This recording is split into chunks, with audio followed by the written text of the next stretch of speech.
Pagkatapos ng 100 taon, lahat tayo ay nakalibing na. Amen? Nakalibing na rin, sigurado, ang ating mga minamahal, ang ating mga kamag-anak, ang ating mga kaibigan, ang ating mga kakilala. At pagkatapos ng 100 taon, iba na rin ang mga tao na nakatira sa ating mga bahay, sa ating mga tahanan na kung saan pinaghirapan nating pagawa at patayo. May mga ibang tao na rin ang magmamay-ari ng mga bagay ng ating mga inipon.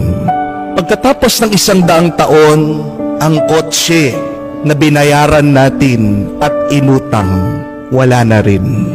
Maaaring ito ay scrap, lata na, tinapon, o baka inilibing na rin. Pagkatapos ng 100 taon, yung ating trabaho na pinagpagod